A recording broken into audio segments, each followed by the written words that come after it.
Abaragani. Today we're going to reflect on the principle of Kuumba, creativity. This is the day we have our feast and we have our fun and we have our party. But before we do that party stuff, we're going to have a wonderful panel discussion, Casting Well Black. Inclusion will happen when. We have a wonderful panel. We have R.H. Bless, the director and writer. We have Tracey Moore, casting director, Stephanie Hammond, Momager, Momager, and we're ready to have a lively discussion. But first, I would like for everyone to introduce themselves and tell us a little bit about their journey. Stephanie? Hi, my name is Stephanie Hammond. I am a momager of a 13-year-old that has been acting since she was 5 years old. And it's been good. It's been a long haul, but she's getting better and better. And she's been having a lot of coaching and, she's been blessed. Can you hear me? Great. I can hear you fine. And Tracey Moore, you've been in the game for a very long time. Everyone knows your name. Can you share something about your journey? Hello everyone. Thank you. The edited version is I came to New York in 1983 from San Francisco with $200, a one-way ticket, and a trunk, and I knew two people. I learned every step of the way. And as a casting director and someone of color, in 1983, the world did not look like me. And a lot of times I found myself the only person of color in the room with producers and directors and executive producers. I have seen major changes, and there are still changes that need to be made in this industry.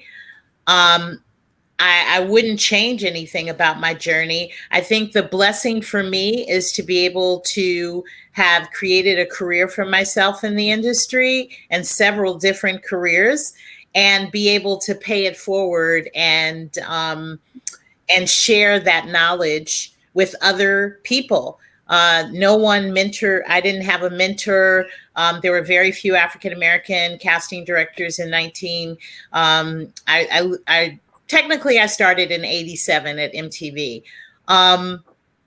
So I feel that it's a responsibility for me to share every single bit of the knowledge that I've gained over the last 30 years because I didn't have that. And so I want to make it easier for other people who are entering in this field. Wonderful. Right now, okay, R.H. Bless, director, writer. Tell us a little bit about your journey. My journey. Peace, everybody. My name is R.H. Bless. I'm a writer, director from Brooklyn. My beginnings into the world of entertainment was through music. I was an underground MC and artist. Came out some years back, so I've tasted that area of entertainment. During that time, I was given the opportunity to write some treatments for some music videos because I was a writer as well at that time. And that landed me on some sets of some productions for music videos. So that was my first entry into that realm. And then that followed with playing different roles on further videos to come, which ultimately landed me in some directorial positions and sparked my hunger and my want to storytell. From then on, I advanced into doing some freelance editing. I became an editor, all self-taught. Became a freelance editor, and then decided to follow my passion to continue my education in film production and writing. And I attended Full Sail University, and just had an ulterior plan to take my hunger and desire for storytelling into to television is my goal. And so, prior to doing that, of course, I entered the New York City Film Festival circuit, did a lot of independent film work, all the while still producing music videos for a lot of up and coming artists here in New York and across to the West Coast as well. And just, and here I am now, just still on the journey, this path to tell stories. Wonderful, wonderful. So everyone, I mean, impressed with what you've been doing all this time. The conversation is Casting Well Black, and we wanted to hear a couple of point of views. One from a casting director, the acting, how an acting may view that, and how a director would view that. Of course, there's been a whole bunch of talk about inclusion, and how to get in the business. There's like gatekeepers. There's people who aren't, you need to know someone kind of thing. But say if you're just a person that's really, really talented, and you've been working on yourself and you've been doing the very best you can, maybe taking some classes, maybe not necessarily at Juilliard, but you found a coach. What would you tell that person in this climate with the pandemic and all the other things that are going on? What steps should they be taking to get into this industry? Anyone could jump in. From a casting point of view, we're living in the age of self-tapes. So we don't have live auditions, which is, I'm old school. That's what I'm used to. So I have to say this and be honest that I cast 15 principals in this film, and I got at least 927 to 1,500 submissions per character. It is not humanly possible to look through, and my assistant, all of the tapes that come in. So let's say we saw the first 200 tapes, right? There's a lot of quantity out here, but not quality. Actors are not taking classes. Actors are not working on their craft, because if I saw 200 tapes, I only call back 5. Because first of all, in the self-tape, I strongly encourage actors to invest in themselves with the right lighting, microphone, background. And if you're going to have someone read with you, make sure they can read.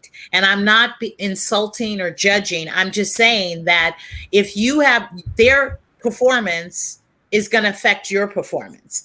And so actors have to assume that if your tape is being seen, the first 10 seconds are vital. And listening is a part of acting. So if you're just standing there waiting for someone to feed you their line, you are not present and you are not engaged in the entire moment and scene. If you are talking to 2 people, put one person to the right of the camera, the other person to the left of the camera, and you should have different reactions to different people. It's the work that I'm missing from actors. I haven't cast a project in almost 15 years because I've been coaching. The last person I coached was Cardi B in Hustler. And the challenge for me was coming back after 15 years and thinking, okay, I don't have to teach, and actors are making even more mistakes. And there's so much accessibility for them not to do that. So I was a little disheartened in coming back into casting and seeing, the work that actors are not doing and how they're not applying themselves. And if actors are not spending at least an hour a day on their craft, then I personally think you should consider another occupation, because acting is a business and there's a lot of work. So my suggestion to actors in terms of getting themselves out there is that your presentation has to look stunning, and that grabs our attention. And then while taking classes and working on your craft, you do a dynamic performance. You may or may not get cast, but you want to be remembered. And you want to be remembered by that casting director and that director, so that when they come back around, and I've had this experience thousands of times, where a director will remember someone they couldn't cast for one project and then hire me to cast another project, and that actor didn't even have to audition. It is about the work. That's what's going to get you noticed. And if you don't work on your craft and do the work, then you're I don't know what to say. No, I get it. So basically, being impeccable. Also, show what you invest in, you get back. You know, Yes. so if you invest in classes, if you invest in the lights, and know who your partner is, already plan. From what I'm hearing, is saying plan who's going to be your reader. Always have that person accessible to you, so that I just had a situation where I had referred someone for a part in a major role in a BET movie, and the young lady could not get her lighting together, no matter what. I mean, her house would be dark, what have you. Then the problem was getting someone to read with her. She fit this character to the T, but she was unprepared, and it was disheartening because I could see her in it. She really fit the character, and and I would love to refer her to some classes because she's just starting out. She's 19, and she just didn't have the experience. So yeah. So well, Tracey, we're gonna talk, right? Actually, from this film, I just developed a class called Life After the Audition, because what actors don't understand too is that after the audition, then there's the callback, right? So you come to the table with what you did in the audition, but you still have to bring a little bit more. And then after the callback, let's say you get booked, you still got to bring it for the table read. Unfortunately, I have fired people based on my producer telling me, based on people not bringing it to the table read or to the rehearsal. So the work doesn't end after you get the job. The work really starts when you get that job. That's when the work really starts, because then you got to bring something to the set. You might be in a scene with a celebrity, or the director may be a celebrity. You got to bring it. And I just think that there is this thing about our entertainment business or creativity where people like, oh, it's cute, it's hobby, because it's not tangible. You don't graduate from Juilliard and then you have a 4-year contract on an episodic show. We actors have to believe before they see, while the rest of this world needs to see before they believe. Exactly. I do have a question. I'm going to get to each one of you, but in terms of when someone is getting they get the script and it's their very first time, how important it is for them to even memorize it on the very first audition? Should they memorize it, or should they still read it? I'm just curious what your take on that. When you just see a role and they tell you to send in a tape, you had it for 3 days, should you be reading that? If you had it for 3 days, you should have it memorized. That's a long time to have a script. But I say this: we are not looking for perfection. We are looking for potential. And when we see the potential, then you allow us to come in your space and give you direction. So, that's really what we're looking for. We don't want you to rehearse this script where there's no room for RL to come in and do, RH, sorry. Yes. RH to come in and do what he does as a director. Right. All right. Right. And well, RH, I'm glad that you're coming in just at this point. A lot of times, even with directors, they still have to present themselves in a certain way. I looked at your reel, and when I saw your reel, I was like, I wish every director could have a reel like this, because I could literally see a person behind all of the scripts. It made me feel attached to your reel, and it was different than most of the reels that I've seen directors have. Can you tell us a little bit, what did you do? Why did you do it that way? Well, it was definitely intentional, and in creating it as a creator, I had to really tap into what my strengths are as a person, and what I know works for me, and not just as a director, but as a human being. When I'm communicating with people, how do I present myself that gets people to listen, to pay attention, and just simply just showing my heart, showing my passion, showing who I am as an individual before I am a director. It's all of those things that make me the person that I am, that makes me the writer that I am. So when you read something that I write, I'm always putting heartfelt, personal touches to that, where you can really engage who I am as a person. I put a little piece of me in probably all of the characters that I create. So in that reel, I needed to show the makings of who I am, because I don't have a whole lot of accolades and things that you can hold up that I've had on television, or I don't have all of those accolades yet, but I do have a lot of story of how I've gotten from point A to point wherever I am now, and how I got there. And it's usually through humility, my passion, just consistency, dedication, my family backing me, all of those things. So I put that in my presentation, because even if someone is not impressed with my work per se, they may be impressed with, okay, this guy has some drive to him. He has something to him that, like Ms. Moore said, some potential that we can work with, And as long as I'm putting forth that energy, it's always worked for me. I've gotten myself out of many situations due to it. I got myself into many situations with it as well. So always presenting that way always is a strength to me, and I capitalize on it. And I think it's true, because as a writer, the worst thing that you want is for someone to get your work that isn't going to put their heart into the work that you've written. And Right. You're always concerned about someone just kind of getting your work. I don't care how big they are. Right. And it just becomes a paycheck, and they don't necessarily have that sensitivity with your Right. work, to actually you looking at your work and saying, that's not even what I wrote, and that's not even the intention. That literally, that kind of happened to me with my writing. I let someone use. I didn't let someone actually borrowed it without my permission, and they put something I wrote into their production. And when they put it in the production, the meaning of the thing went haywire. So I was like, oh, you got to give that back. First of all, I never gave you permission to use it. But my point is that as a director, how do you convince the producers that you're, besides showing your potential, your skills, that you really understand the project? And if you don't have feelings for those projects, do you walk away from that, or do you just still take on that project? I mean, Ari.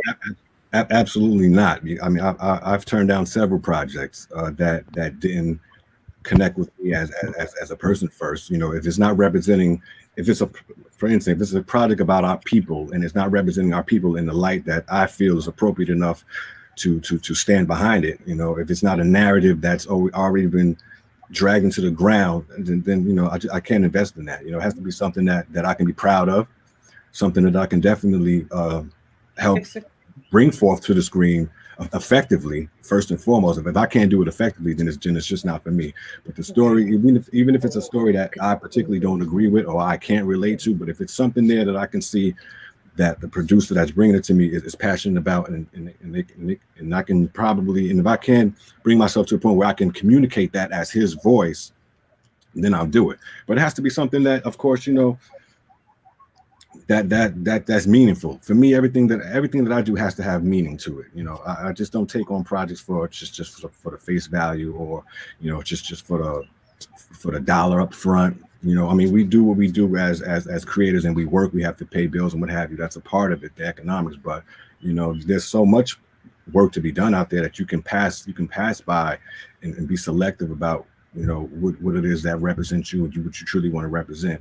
And just doubling back to your question about regarding the reel, like in terms of even producers that I've turned down working that I thought were like, oh, wow, I've always wanted to work with this person, and then when you meet them in person, they're not the people that you thought they were, and that plays a big part of what I put forth on my reel. The person you see on my reel is the person that you're going to meet in person. You're going to see that person in actuality. This is who I am. So I've had situations where I've worked with very accomplished, very notarized producers and directors. No need to say any names, but when you get on set and you're working with them, you see that these people really don't care about people. They really don't care about actors. They're not. You have certain directors that are directors, and directors that aren't. They're just about making the day. Let's get through the day, and I'm not that type of person, and I have to connect, and that's the main importance when I'm working with someone. There has to be some sort of connection. It has to be, you know, that's the foundation for the communication that I would have with a producer if there's something about the project that I may not be in connection with or in favor of. You got to have those grounds of communication to get that across. And I do the same with the actors that I work with. Like you said, when you ask the question of if an actor comes in and they're not on point after having the script after 3 days, whatever the reason may be, you got to communicate. I communicate with my actors, and I consider myself an actor's director. So, though that can be challenging, and you want everyone to be on page or off page rather, and on point, you have to leave some room for me to do my job as a director, and for actors to do what they do as well. So, Great. So, Stephanie Hammond, Momager, I'm having an issue with this camera, but okay. okay. But Momager's what kind of role do you play in your daughter's career, and how much of a decision in the decision making is she a part of, even though she is, not an adult?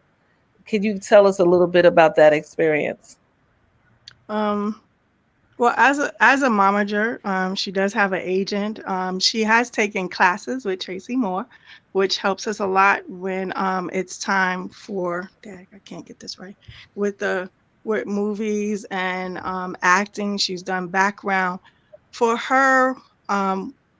With Central Casting, they text us when there's different gigs and they ask if she's available. We get a chance to look at what it is they want to cast her for, and I do get to talk it over with her.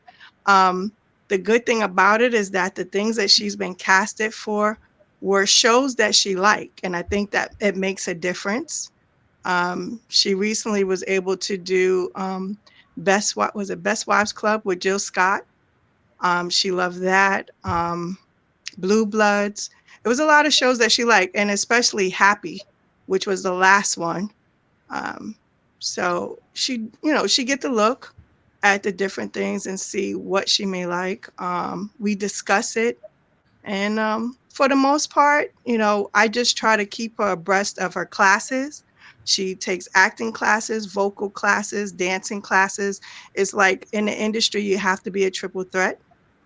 And the whole thing is I try to make it fun for her to enjoy what she's doing, And I always tell her, if it's something that you don't want to do, you don't have to do, Yeah, But so far, she likes it.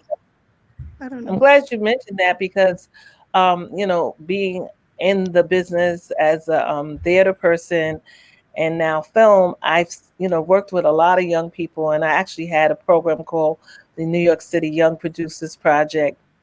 And what I see is that a lot of child actors, how do you deal with them feeling rejected? So much rejection, and also beginning to, their bodies are constantly changing. So sometimes that whole comparison thing can get to them psychologically. Is that something you talk about? I would like to hear, Tracey, what do you do in those cases with young performers? They begin to get a lot of rejection, and then they start to put that in their spirit or start to doubt themselves. How do you deal with that? Well, there's two things. One, I talk to the parents, because the first thing is, what are your expectations, right? In this film, I had to cast a lead, which she was 8 years old, and she played the daughter of David and Tamala Mann. And so I have a lot of students around that age. So one of my students auditioned, and she didn't get it. And her mom hit me and said how disappointed she was. And I just happened to have like a Zoom session with her that week. So I was like, I'll talk to her. So when I spoke to her, I said, what are your expectations? And she was like, well, I thought I was going to get the role. And I said, let me ask you something. Do you know what first team is? And she said, no. And I said, do you know what craft service, a DP's job? I ran down like 10 questions, all of which she could not answer. Why would your expectations be of getting the job when you don't know how to work on a set? Right. And so I think that the parents set it up, not you, Stephanie, because you educate yourself. And that's why you're a momager, because you educate yourself. But these parents out here who have these unrealistic demands and they have anxiety and they have stress, I tell them that their child is going to be in therapy because they're putting their wants, their needs, their expectations in their child, and it's not fair. And when I used to work at Nickelodeon and Sesame Street and Disney, half of those kids were doing it because of their parents. So I think it's important for the parents to be honest with themselves. And I also teach a parent workshop, the truths and dispelling the myths in this entertainment business, because the parents should be educated. The parents should know what an agent gets 10%. Parents should know what a franchise agent is. And this is the other thing that kills me is that when parents say to me, well, I want my, I just want my child, things to be happening and movement. They don't even read the breakdown to see who the executive producer, the writer, the casting director, and the director are. So while you're telling me that you want your child's career to move along and you're being impatient in that way, you're not even looking at the people that your child is standing in front of who are the powers to be in this industry. You should be congratulating your child on that. So I think there are unrealistic expectations. And I also think that you have to emphasize to children that this is a process and that this is a journey, and everything on this journey you are going to take with you as nuggets and pearls and grow. And working on your craft, that's going to strengthen your confidence. Understanding the business and our terminology and our protocol is only going to empower you on a set. So, and then I think you have to break it down. Like, what do you want to do? Do you want to be famous, or do you want to be a working actor and have decades like Joe Morton of work? And so I think that this world is about getting and it's immediate gratification, and that's not realistic. And any actor from Leonardo to, anyone who's been in this business since like Stephanie's daughter, since they were 5, there is a process, and anything you work on, you're going to be great. So I think it starts honestly with the parents. Can I speak to that? Yeah. Just to give you an example, when she first decided that she wanted to do acting, her group is 100 kids. And the manager at the time / agent was Francis Singletary. We took 100 kids to California. And it's not easy being a momager because, you're dealing with other parents that are more in like I can't get this right, are more in a competition about their kids getting certain roles, and it gets nasty. But I'm kind of separated from that because I was a promoter for many years, management. I did everything. So I know the ins and outs of the business when it comes with comedy and actors and stuff like that. And yes, I did kind of shield her from a lot of things. Her brother is an actor. And at one time at 5, he was like, she's not ready for acting. She wants to do the other stuff. But then when she got the taste of doing background work, she was like, Mommy, I want to try this. Okay, you got to take some classes. So she started taking classes with Tracey.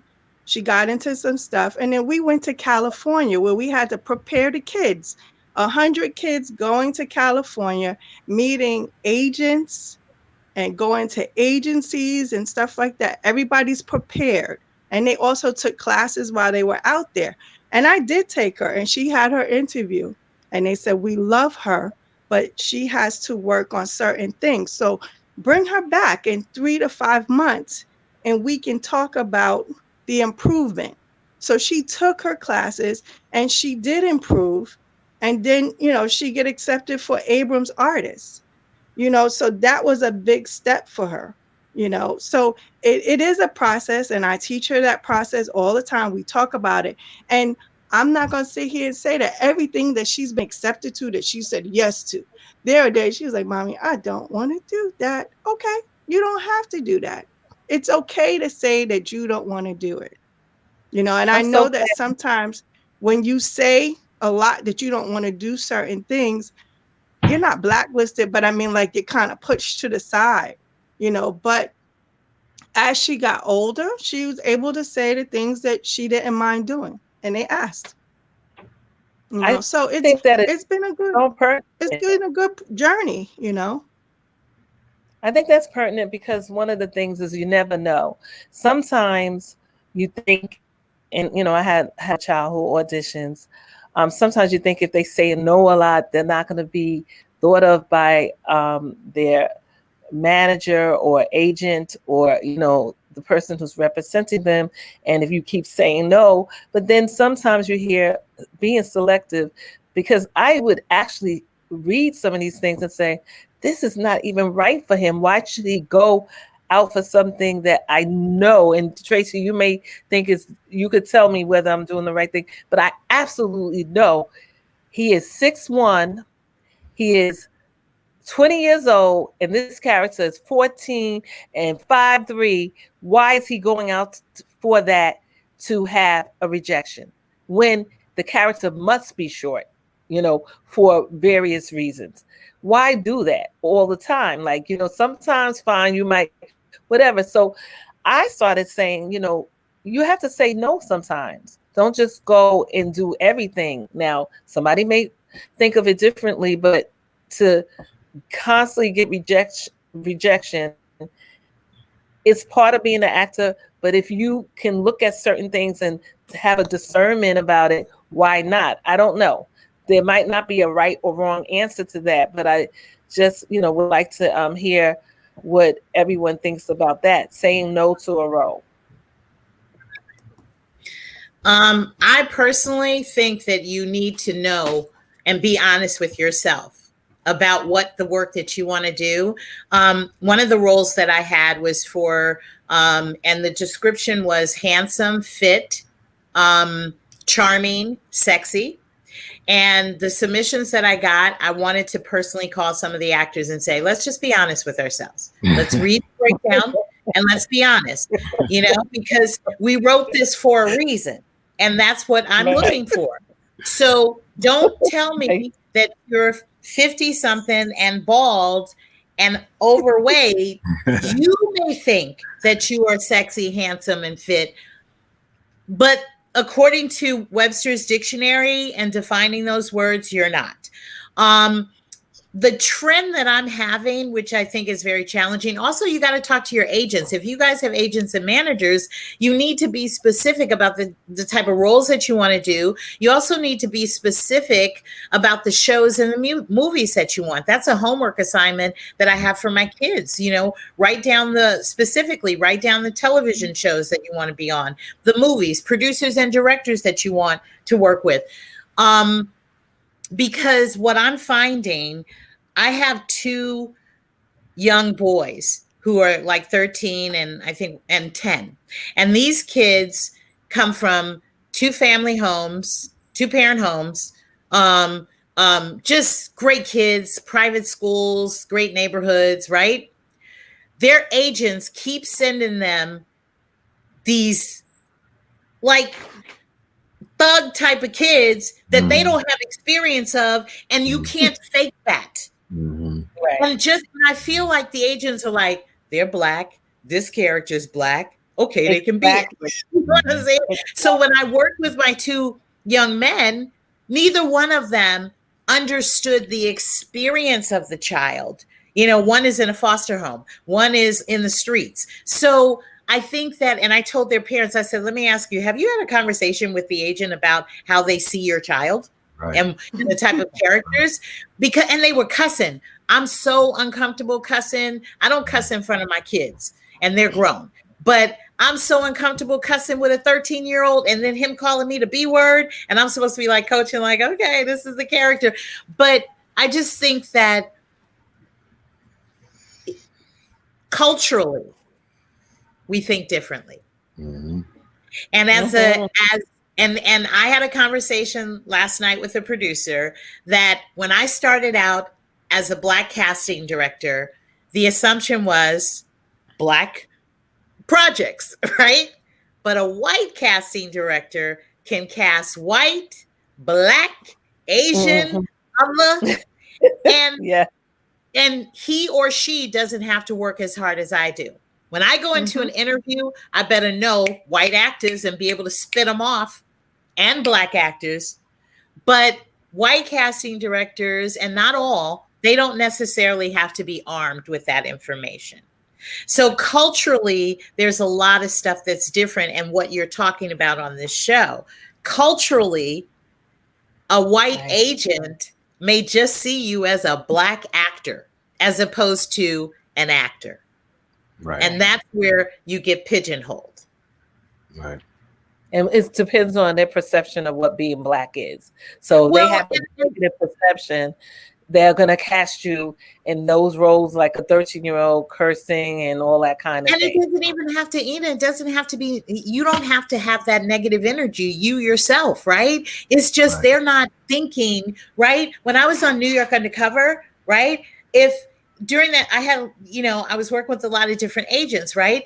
And so as an African-American casting director, and let's say that RH sent me a picture and he, on his arms, he had all these tattoos and his pose in this picture was like this, right? So I'm going to look at it and say, okay, even though he could be a thug, a hood rat, all of that, I'm going to give him the benefit of the doubt. In my experience, culturally, not all, but white casting directors are only going to see you for what you present. And they're not going to think beyond that. Right. Right. I mean, I experienced that even as a Black writer and director. They think, or assume I only write a certain type of content, a certain type of story, So I had a film that I did called Something Unorthodox, which was a story about a Jewish female who got to a certain point of her life where she felt she wasn't connected with her husband anymore, and she felt, she confronted the fact that it was more or less in an arranged marriage, and the whole story was the majority of my cast was Jewish, and it was one Black male cast actor in it that was a coworker friend of hers who she was first revealing all of these feelings that she was having, and this all sparked because she found out that her husband, who was a prominent Brooklyn DA, was having an affair on her. So she was able to explore that and tap into her truth due to that. So when I screened this at several film festivals throughout New York City pretty well, I would get approached. I got approached by several non-African American people, and was like, could they, in disbelief. Did you really write this? Did you get any help writing this? Like, did someone help you? And no, I didn't get any help. I wrote the story, Well, how did you know so much about the Jewish culture? Because, certain things I added for quality, of course, as a writer, that about the Jewish culture, that tied into the character that, I'm from Brooklyn, so I grew up around Jews. I work with Jews. I have friends that are Jewish. I work, I've had conversations and experiences that I used for my story. And they just couldn't grasp the fact that this young Black guy with his locks swinging, wrote this story, and that was probably one of the most, I don't know, I kind of, I don't know, I was kind of unbalanced with it. It made me feel good for one, that, okay, I know I can write outside my box. That was never a question. But the fact that I can move people to disbelief that I did it, that was it was kind of troubling. But at the same time, I celebrated it at the same time. Like, we can shock you, And how sad that they question you, because they would never question a white writer. Right. I was on Eve's show, and there were several white writers and head writers. And I remember one time we were reading a script, and Eve made a comment about something that she like. My character wouldn't say that, and the white writer challenged her like, "Yeah, you would." And what authority do you have to know how I speak? And, and that's where I think, and I pray that we're moving in this direction, but I think that's where the imbalance is. The imbalance is that as people of color, we have to work 100 times harder and maybe not get the credit. And then our counterpart, who is our colleague, who is white, that doesn't necessarily, and for years, white writers have been writing Black stories and Black television shows, and they don't have our experience. How you going to write Good Times? You don't live in the projects in Chicago. You know what I'm saying? Right. But you get that pass and you get that validation. But as soon as we write a notebook, what you know about romance? Absolutely. It's unfair. Joining us. Yeah, that's an insult though, because what they're saying is we can't research, we don't have the intellect to look at other cultures and write about it, but yet and still they can write about ours. And again, do know that a lot of people out there in Hollywood, from those beginning days, from Good Times to all those other shows, had Black people hidden, and they never gave them credit for writing. And do you think things like that are going on today, where they're picking our brains, they're presenting work, but we're really not getting the credit? I mean, I don't know. I know there was some conversation over that series with Grand Army. Is it Grand Army? Yeah, where some of the Black writers had a with the other writers, because they were expressing things like, that's not what we would do, or you used her to advertise the picture, and now you're taking that actor and putting her in the background and let the white actor seem like the lead of the story. Stuff like that goes on constantly, that you always have to kind of fight your way to be seen and to be heard and all that kind of thing. Oh, we have someone else. Yeah, that's Stan Adams. Stan is a wonderful actor and producer. He's in the film that I submitted for Kwanzaa Film Festival, which is called Father Be With Us. He's the lead actor in that. Okay, hi Stan, how are you? Great. Are you on mute? You're on mute, Stan. Unmute. Unmute yourself. Yeah, can you hear me now? Yep. Can hear you now. I mean, this is amazing technology here. I mean, who would have known? So we've been talking about casting while Black and our experiences.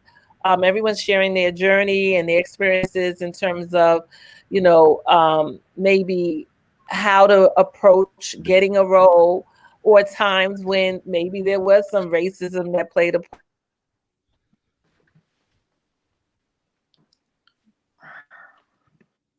I think she froze. I can't.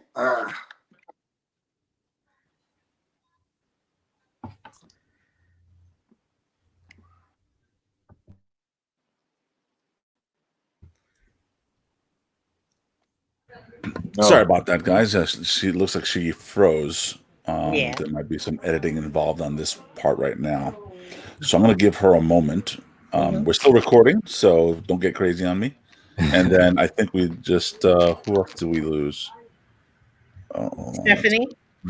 Yes, I'm here. You're fine. You're good. I'm just going to wait for Ina to refresh her browser or whatever she's using. And welcome, Stan. I'm behind the scenes taking care of all the craziness.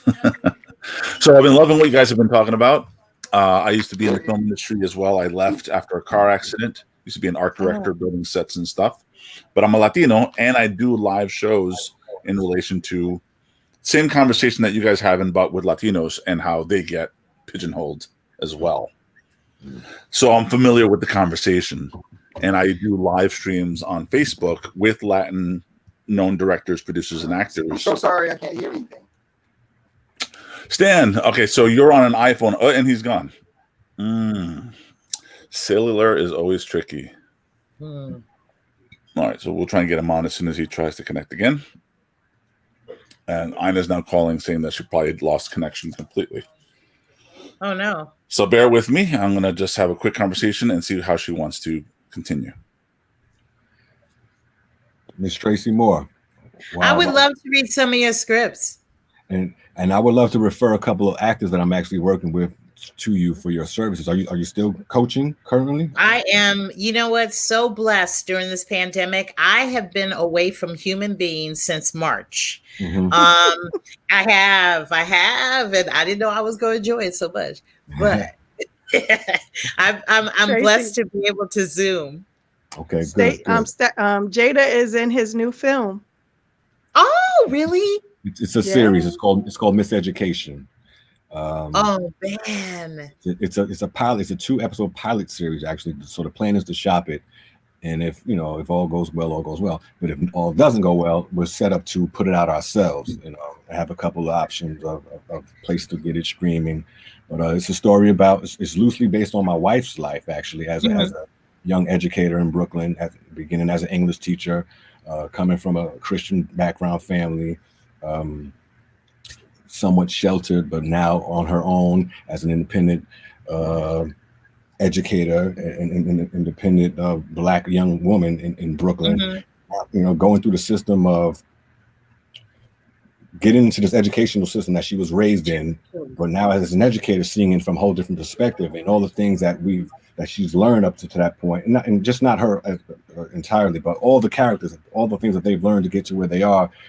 And all the things that you must unlearn once you get to a certain point. So it's been on the title Miseducation. It's done in a dramatic comedy form. The good majority of my cast are women, females. There was a plan to really voice the unvoiced, in my opinion, in terms of women of color in certain roles of education, which is kind of reflective of the educational system, where it's mostly women of color, in these positions, but teachers and principals. And now my wife being an assistant principal, so this kind of journeys her journey from being an English teacher to going to an assistant principal. And how the concept came about is when she, while we were dating, she would always tell me about all these crazy stories that she was facing daily on her route as a teacher, dealing with assistant principals and parents, and it was all so comical to me and dramatic at the same time. And I was telling you need to write some of this stuff. We need to really do something with these stories, and it's a whole different perspective and narrative of and what I initially saw was just shows that we grew up loving, with the elements in the story, like the rudiments of living single. It had those aspects of it. Yeah. The moral fibers of the Cosby Show, because when I met her and met her family, they remind me of the Cosbys. It was like the Cosbys that I've ever seen. Wow. And so we took all these ideas, these concepts, we just put it on paper, and we started shooting about a year and a half ago. And of course, pandemic slowed us up a great deal. Yeah. But we were still able to push through, and right now I'm in the process of editing the second episode, but everything looks great. And I have a pitch deck ready, everything. So when you said do you have representation? Do you have do you know who you're going to pitch it to? I do. I have some. Yes, I do. Okay. I want to help too, just to throw it in, because the blessing is, do you know Reuben Cannon? No, I don't. So when we talk about, this is funny, when we talk about, like Good Times, like Reuben Cannon is a legendary casting director. Good Times, Jeffersons, Who Shot Roger Rabbit, Space Jam, African-American man, right? He's 74 years old. Okay. So when I was at MTV in 87, I didn't know any casting directors of color. So I did some research and found Reuben Cannon, and I made Reuben Cannon a mentor in my head. Of course, he never knew, right? So he has been, if you go on his IMDb, his credits, right? So he has been a mentor in my head, and everything that Tyler Perry knows, Reuben taught him. And Reuben has produced every single Tyler Perry film from the first film. He just left Tyler like maybe 4 or 5 years ago, started his own production company. And the only casting directors that he has used, Robbie Reed and Kim Williams, both of which recommended me to him for this project. When he called me, he doesn't know that I had him on mute because I was like, say word, Reuben Cannon. No, say word. Like I was going crazy. He didn't know, right? Finally, I had to tell him and say, Reuben, son, you have been a mentor for over 37 years, right? And to work with you, the reason why I'm saying this to you is Reuben, he is like, his world is Oprah Winfrey, Ava DuVernay. He has deals at BET, Lifetime, OWN, the list goes on. And so on 2 weeks ago, I finished the job and really blessed. It was flawless. It was magnificent. I put together my sister and I, an amazing cast, right? So it was a Wednesday before Thanksgiving. And so I was like, oh, Reuben, it was really great work. He said, what are you doing, Tracey? I said, well, I would just wanted to say thank you for the opportunity. It was great. He said, stop it. Just stop it. Right. So basically, I'm when I tell you how grateful I am to be in his presence, and whenever his name comes on my phone, I'm like, oh my God, like he doesn't understand how long I have been following him and just in my head having conversations with him. But there are just some outlets right now that are accessible to me. And on top of that, I just sold a television show. And I am beyond excited because I've been with this process for 4 years on this show. And the executive producers have been with me as well, and they're very established. I can't talk about it now, but the press starts in the second week in January. We'll be doing press. And the comedy, to me, I wrote and created this show. It's not reality or live action. It's like a talk show format. But I am now in front of the camera and co-hosting with an Emmy Award-winning actor. And you all know him and love him. So it is amazing to me because when I did the sizzle, I was like, oh, I'm just doing the demo for whoever's going to come in and replace me because I'm going to be behind the stage, EP in it, and then letting this parlay me to my next, right? Right. So then when the production company made an offer to us, they were like, okay, Tracey, you're going to be co-hosting with this Emmy Award. I was like, no, I'm not. But then I was like, you know what? You can't turn up opportunities. But what I'm saying to you, RH, is that once this press comes out, I honestly and truly believe that it's going to change the dynamics of my life because I've never been in front of the camera, never had the desire to be in front of the camera. But our platform and what we're going to be talking about is there's a lot of stuff that we're talking about here. The relationships and bring me my card. That's okay. I want to share those contacts with you. Thank you very much. Thank you very much. Because it should be easier for us. You know what I mean? Because I'm going to tell you, and this is just, again, culturally, in LA, if you just read the credits of studios, you'll see a lot of Coppelsons, Weinbergs. Of course.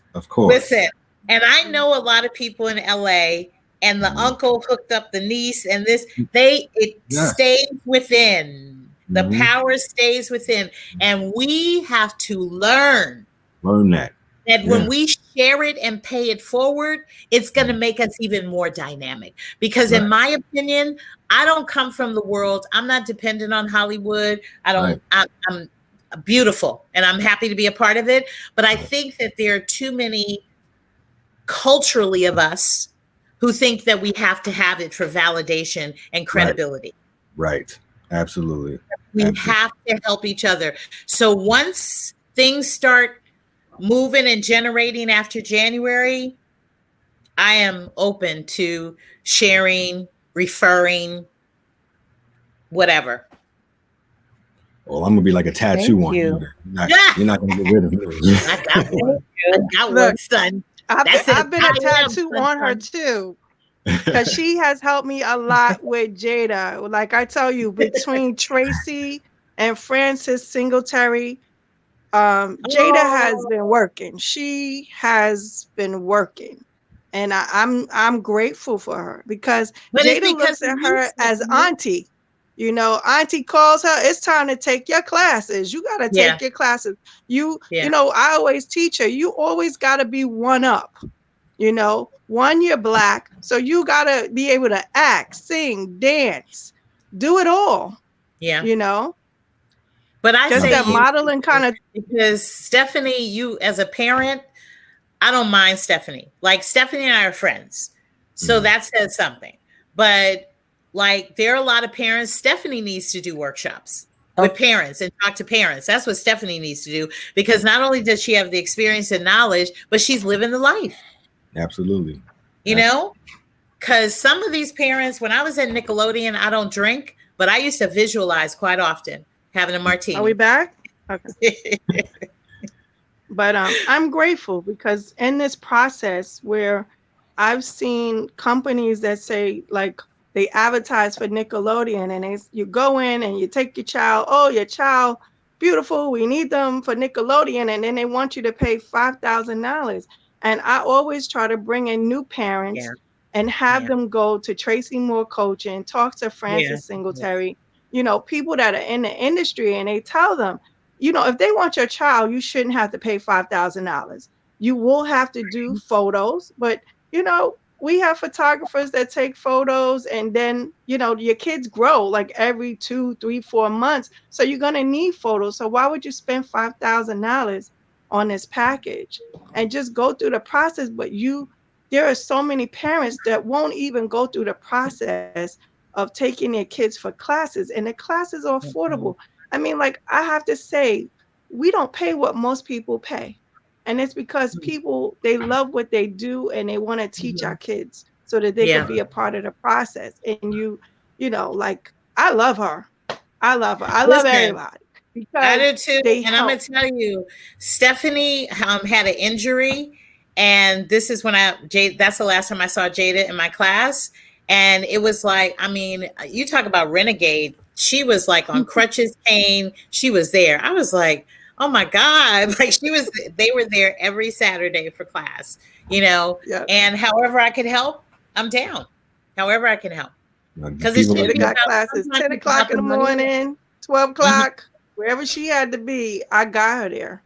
I Yes, don't she care if with I that had to big take a black boot cab, on. because these are nuggets that people don't have to teach our kids, Right, but they right, do because they love what they do. right. So that makes And people that's like why Miss I Moore say, very rare. RH, I thank you for Very giving rare. Jada an opportunity to be in this project because, you know, it's hard to get on projects, you know. So for you to say yes to her, you know, like I'm grateful and she's grateful. But again, she's a teenager and she's still learning that process, you Right, know. right.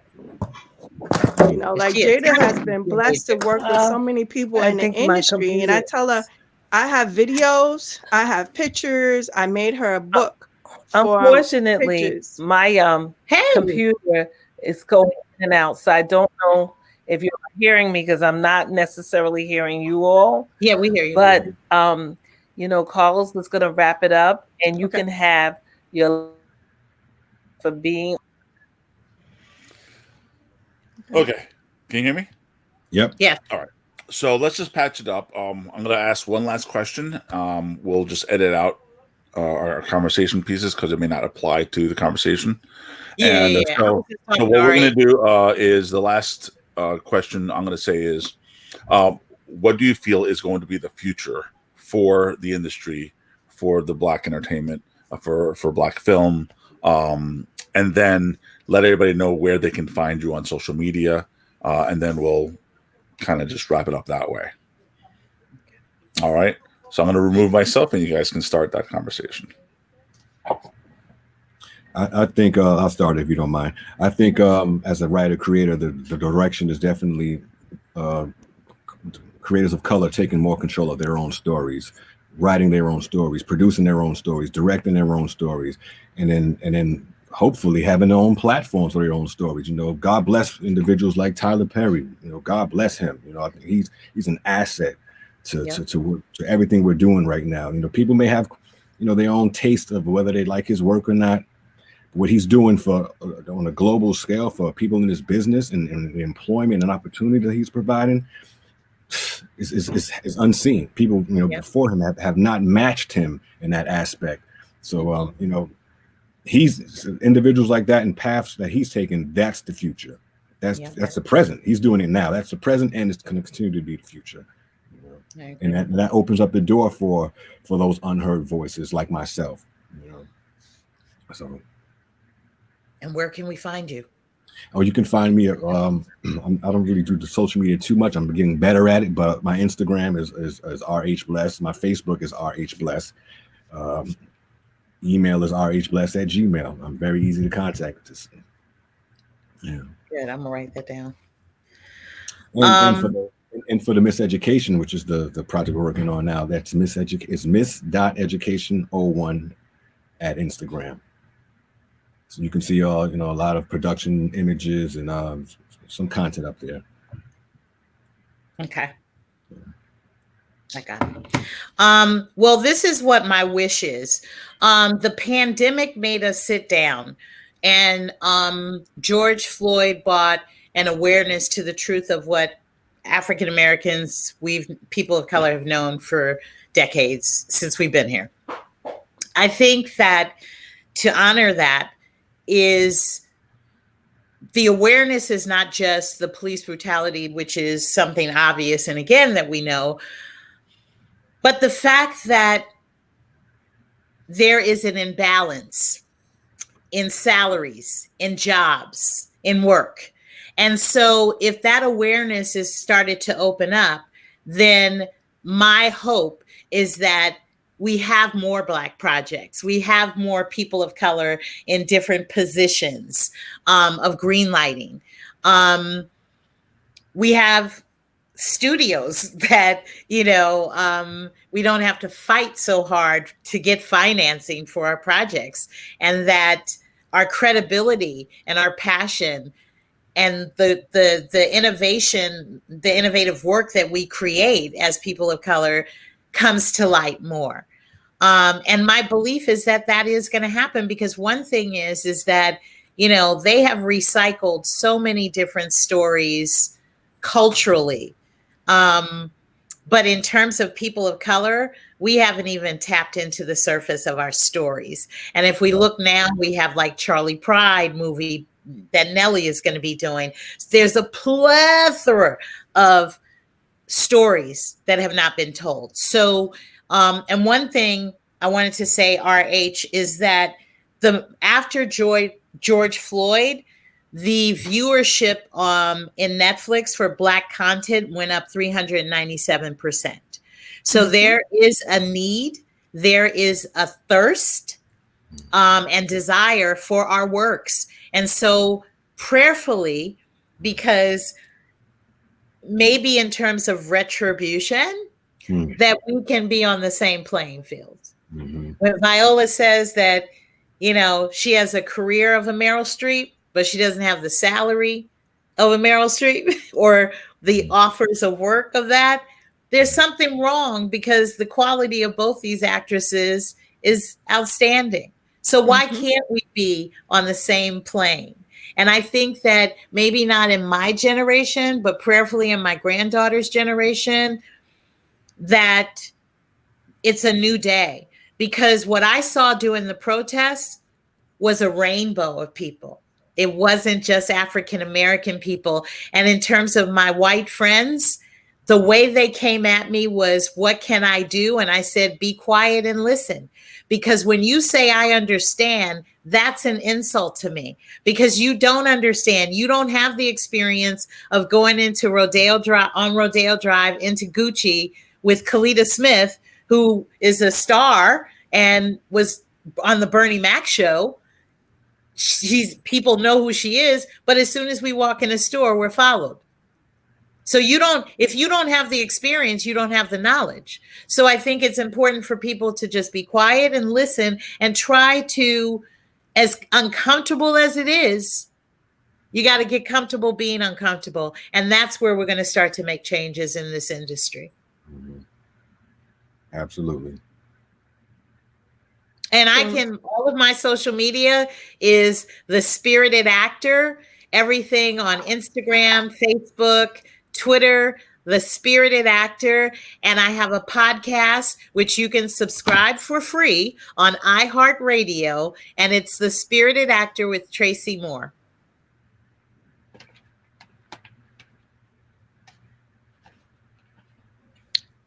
Okay, as Stephanie Hammond, the momager, I would say that during this COVID, it helped us to sit down and look at what our strengths are and the things that we need to work on if we're going to be in the industry, because the industry has been changing a lot.